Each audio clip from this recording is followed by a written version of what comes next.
Henshin! Sebelum bahas-bahas ini, kalian jangan lupa nonton trailer breakdown Ana buat Kamen Rider Beyond Generation ya. Dan baru banget di-upload kemarin, jadi masih hangat teman-teman ya. Karena menurut Ana Beyond Generation akan jadi movie-nya menarik. Jadi kolaborasi antara Saber dan juga Revice. Nah, sebelum mulai bahasannya, Ana juga pakai kaos Kamen Rider Evil ya.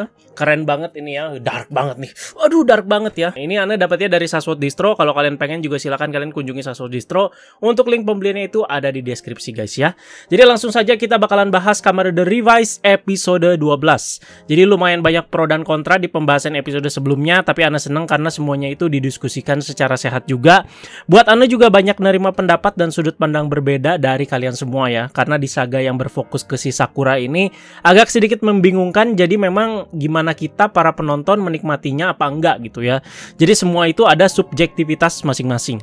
Jadi di akhir episode kemarin Sakura itu gagal berubah menjadi Kamen Rider. Yang masih jadi pertanyaan kita sampai saat ini adalah siapakah yang memberikan Sakura belt satu ini? Si Libera Driver ini. Nah, kalau udah nonton episode ini ada beberapa hal juga yang bisa kita tangkap ya. Jadi George memang terlihat kaget sekaligus marah di sini ya ketika melihat Sakura menggunakan driver ini. Jadi memang Libera Driver ini tuh buatannya si George, tapi tidak terpakai alias terbuang. Sempat ada info juga katanya ini memang si driver yang rencananya itu diproduksi secara massal ya. Nah, Ana sempat punya prediksi juga dibahas-bahas episode 10 kalau nggak salah, dimana Sakura ini memang jadi rider tapi rider yang massal gitu ya. Tapi Kamen Rider Gen terlalu bagus sih menurut Ana untuk ukuran rider massal macam Kurokage dan sebagainya ya. Jadi siapa ya yang memang ngasih ke si Sakura kalau memang bukan si George? Jadi kita tahu dibuatnya oleh George tapi dibuang, dan pasti ada seseorang yang ngambil dan ngasih ke si Sakura. Ahuilera? Apakah mungkin? Atau iblisnya Sakura? Si Lovekov? Atau papanya Iki? Atau si keluarga yang misterius ya? Semoga bisa terjawab lah soal ini ya, biar nggak plot hole juga. Oke. Nah, yang jadi permasalahan terbesar di beberapa episode terakhir ini ya, terutama di 2 episode terakhir ini ya, bapaknya si ini nih. Siapa? Bukan si bapak. Si bapak konseling ini nih, yang punya kemampuan planaria itu ya, Pak Amahiko.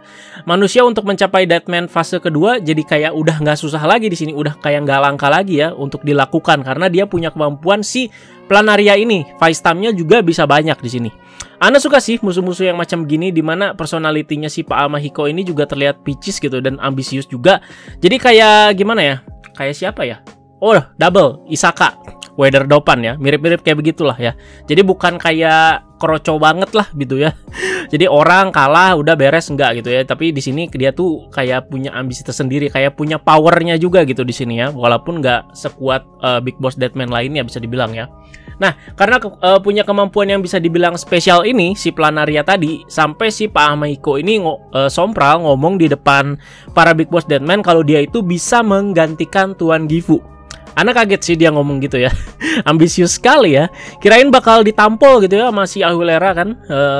Taunya si Ahuileranya di situ cuman bete doang terus keluar. Udah cari angin. Kayak cewek pada umumnya kalau ngambek ya. Di bagian ini padahal bagian yang pas sih menurut Ana untuk mengeluarkan kengeriannya si Ahuilera ya. Jadi dimana Tuan Gifu yang selalu diagung-agungkan sama dia itu diomongin kayak gitu sama orang lain gitu. Ya apa kayak marah gitu ya. Ngeluarin kekuatan untuk ngegertak gitu ya. Gimana ya, biar kita tuh tahu gitu. Oh, ngerinya Ahuilera tuh kayak gini tuh sebagai big boss ya Deadman sekarang gitu. Si Ortega sama Furio aja di situ bisa patuh gitu. Jadi apa sih faktornya gitu yang membuat si Ahuilera ini menjadi Big Boss Deadman? Jadi soalnya udah 12 episode juga loh ini ya. Kita belum melihat punya kengerian apa sih si Ahuilera ini as a Big Boss gitu ya. Pas bagian ngobrol sama Sakura juga masih sama, mempersuasi Sakura biar join Deadman, biar jadi keluarganya Tuan Gifu. Bagian ini juga bisa pas kalau Ahuilera cerita tentang masa lalunya juga. Dia kan cuman bilang, gue juga dulu kayak lu lah, kira-kira garis besar seperti itu. Pas join Deadman katanya dia itu langsung bahagia. Sebenarnya kita udah tahu masa lalu Ahuilera ini dari sinopsisnya pas kita bahas case ya, dan juga pas pressconnya si Revice, yaitu dia bilang kalau keluarga itu adalah kebahagiaan palsu dan lain-lain. Cuman kita kan juga pengen tahu lah masa lalunya gimana sampai dia join dan bisa jadi big bossnya Deadman. Apakah dia dulu manusia atau gimana segala macem, pokoknya ya. Sebenarnya nggak harus diceritain semua juga pada saat itu, karena kan memang porsinya itu lebih ke Sakura sekarang ya. Takutnya kalau ada seperti itu ya kayak ngacauin ritmenya juga itu. Tapi bisalah nyicil gitu ya, flashbacknya gitu sampai nanti ada cerita yang berfokus ke si Ahuilera. gitu, biar nggak terlalu buang-buang waktu juga. Jadi walau nggak waifu, Ana juga tetaplah di sini kasih masukan juga ya. Aguilera itu selalu menarik juga ya kalau udah pakai outfit lain, by the way. Itu aja sih soal Aguilera, Ana mau komentarnya ya. Dan Deadman fase 2 muncul lagi, dan Buseiko lagi yang berubah di sini. Buset, ini bisa berkali-kali gitu ya. Mestinya hancur itu badannya ya. Mestinya sih ya. Jadi di sini in case ya si Buseiko ini jadi Deadman lagi fase 2. Padahal baru aja kalahin juga. Di sini ada bagian lucu sih ya. Menurut Ana ini bagian kocak dan lawak ya. Si Kadota sebelum gelut ini malah curhat dulu ke si Daiji ya. Di sini asli ya, di bagian ini Ana malah ngakak loh ya. Udah curhat dilanjut dengan kata-kata Waga inochi no. Seriusan. Jadi katanya dia itu pernah menunggu-nunggu pahlawan tapi nggak pernah datang ya, dan lain-lain, baru dilanjut dengan walau mengorbankan nyawaku. Ini gara-gara keseringan ngomong gini ya, lama-lama jadi jokes ini ya. Gitu kan? Ana bilang juga si Kadota ngomong gini lama-lama tuh berasa jadi cringe aja gitu. Sampai si Daiji juga bingung. Aduh, kenapa sih curhatnya sekarang gitu. Jadi bagian lucu lagi pas gelut mau pakai 2 Faiz Tam ya. Tapi kayak nggak kuat, kelempar terus pingsan si Kadota ini. Ini kocak banget si Kadota di episode ini ya. Nah ini maksud Anda mungkin bisa kayak Kamen Rider Bird ya. Jadi kayak pakai 2 equipment sekaligus ya. Di case ini kan si Kadota ini pengen pakai Mogura sama Bata ya. Tapi karena nggak kuat ya kelempar pingsan deh. Ya mungkin nanti ke depannya ya pasti bisa sih ya. Jadi equipmentnya tuh full gitu, bisa gitu ya. Nah kegalauan Sakura masih berlanjut. Tapi di episode ini terlihat dia lebih kalem ya. Setelah episode sebelumnya menurut Ana sih berasa rusuh aja, gerasak-gerusuk. Jadi lebih kalem, lebih banyak merenung dan juga mikir. Iki tentunya juga punya peran besar sebagai kakaknya Sakura di proses ini ya, seperti kayak menyadarkan lah ya. Dan Sakura di situ masih mencoba untuk henshin di tempat latihan karatenya seorang diri, dan hasilnya masih nihil ya.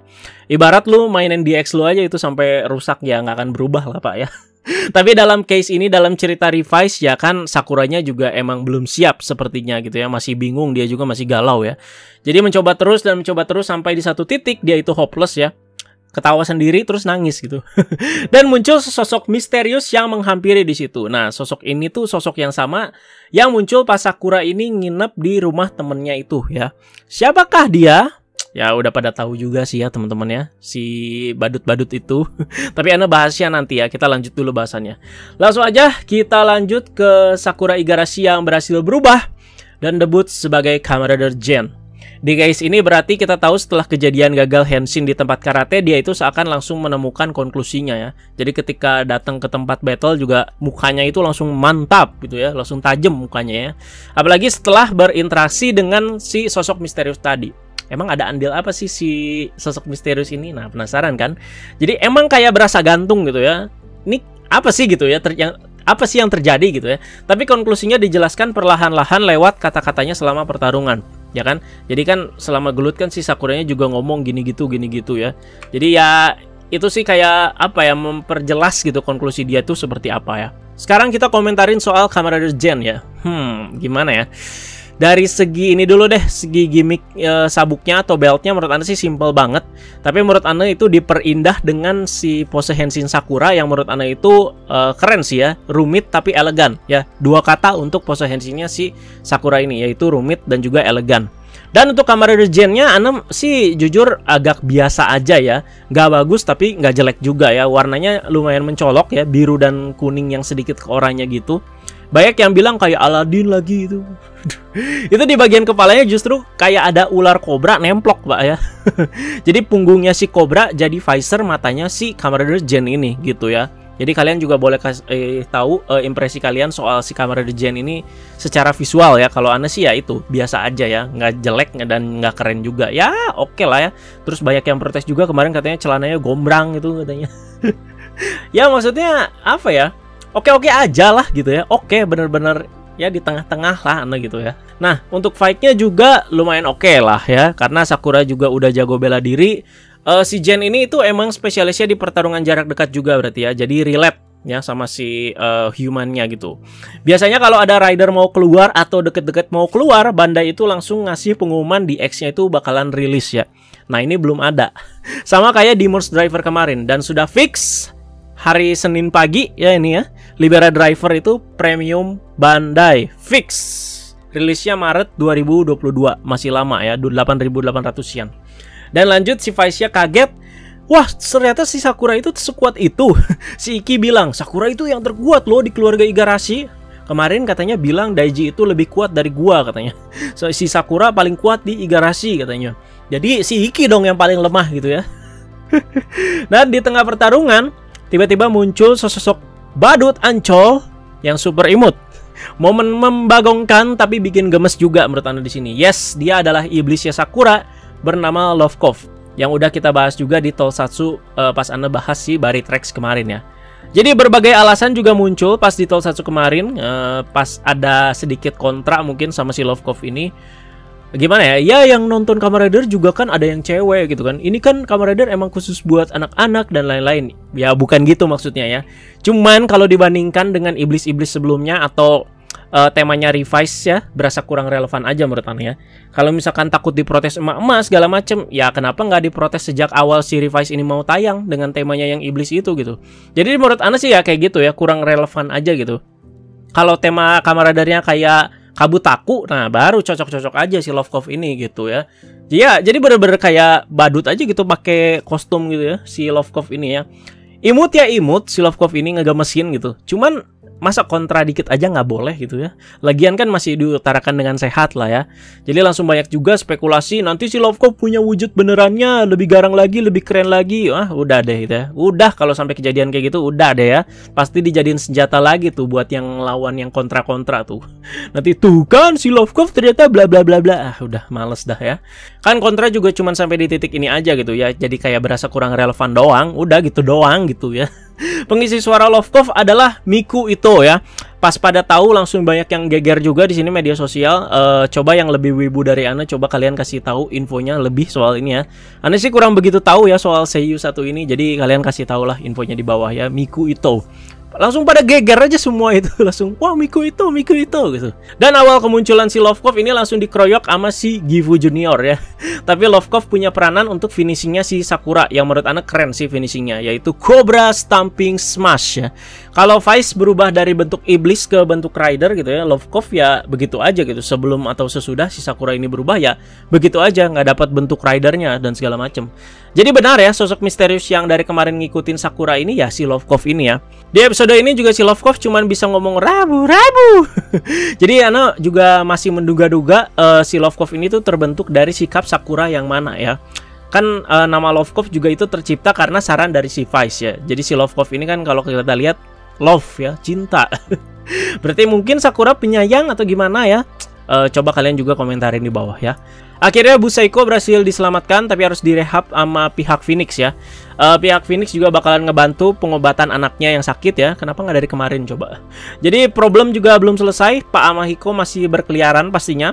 Ahulera juga senang dengan kekalahan Pak Amahiko. Malah pro-nya ke Sakura ya. Padahal Pak Amahiko kan yang ngebantuin dia bisa dibilang. Jadi si Ahulera nih ya tipe antagonis yang gimana dia aja gitu. Gimana suasana hati dia aja gitu. Nah, sedikit kesan untuk Kamen Rider Gen ya. Masih lanjut Anda komentarin tadi, Anda tambahin di sini soal fight dan lain-lain Anda nggak permasalahin ya. Soal fight, soal bentuk ridernya nggak dipermasalahin ya. Apalagi soal bentuk juga oke-oke aja. Fight juga ya pasti keren lah, apalagi debut dibikin semaksimal mungkin. Tapi secara build up konflik sampai ke konklusi Anda merasa kurang bagus aja, sama kurang rapih, dah gitu aja ya, singkat ya. Apalagi kalau kita undur lagi bahas penguntitan Julio, waktu itu berasa kayak wasted juga, udah nggak dibahas lagi sampai sekarang, kayak nggak ada hasilnya juga. Dan juga fix ya, Kamen Rider Gen ini tuh third rider di serial Revise ini, oke? Dan minggu depan lengkap semua, 3 bersaudara jadi Kamen Rider semua ya, Iki, Daiji, dan juga Sakura. Dan langsung debut dari upgrade form Kamen Rider Revise, yaitu Baritrex. Buset ngebut bener pak ya. Jadi kita tunggu saja episode minggu depan seperti apa. Sepertinya sih episode minggu depan bakal seru ya. Katanya markas Phoenix diserang ya. Jadi kita bakal lihat juga prosesnya kayak gimana si Baritrex ini ya. Karena cepet banget juga.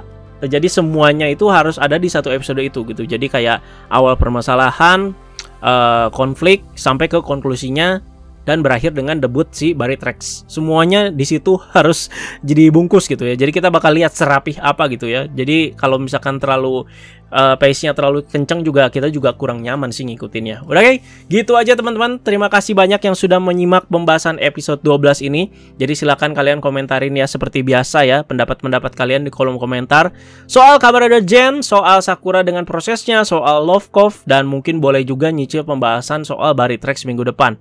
Tapi kita bakal bahas selengkap mungkin, sedetail mungkin ya nanti di episode 13 ya Kamen Rider Revised minggu depan soal Baritrax. Anda juga nggak sabar bakal kayak gimana. Ya udah gitu aja teman-teman. Kalau misalkan ada yang kurang ya silakan ditambahkan aja soal pembahasannya. Kalau misalkan ada yang salah ya silakan dikoreksi aja seperti biasa. Oke. Terima kasih teman-teman, jangan lupa like, share, dan subscribe, follow Instagram Anda di @rezaalexandre, dan kata bye bye guys.